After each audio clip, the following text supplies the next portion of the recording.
menuju tempat penuh kenangan. Syaihona Holil kami singgahi, mendapat berkah dan doa suci. Sunan Ampel cahaya iman, menginspirasi hati yang tenang. Said Jumadil Kubro, jejakmu abadi, menguatkan iman di sanubari. Perjalanan ini wisata hati, mengenal sejarah, teguhkan diri. Bersama yang muda dan yang tua penuh semangat, doa dilangitkan semoga selamat.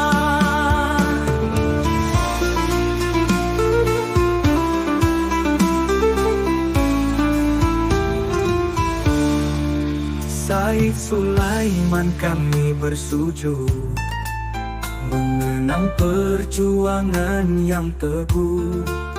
Gus Dur orang yang bijak, inspirasi hidup, hikmah darimu takkan surut. Bung Karno pahlawan negeri, semangat juangmu kami hayati. Di setiap langkah doa terlantun, semoga rahmatnya selalu turun. Di Villa Pacet tempat terindah, penuh kenangan hati berkelimpah. Kebersamaan erat terjalin, tawa dan doa jadi pengiring. Mafrudah memimpin penuh bijaksana, indah mengatur bendahara kita.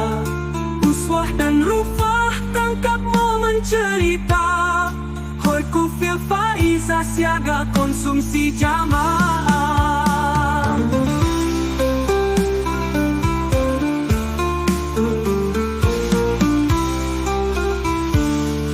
Lahah dan Novi memandu dengan doa safar, bulan mengatur semuanya berjalan, dan semua santri Nurul Holil jerih payahnya. Semoga Allah memudahkan urusan kalian. Perjalanan ini wisata hati, mengenal sejarah, teguhkan diri. Bersama yang muda dan yang tua penuh semangat, doa dilangitkan semoga bahagia dunia akhirat. Di Masjid Ar-Rahman sholat maghrib kami tunaikan, indahnya serupa Masjidil Haram. Lalu Isya bersujud bersama, mengharap ridho dari Yang Maha Kuasa. Semoga umur dipanjangkan, bisa berkumpul di lain kesempatan, bahagia bersama.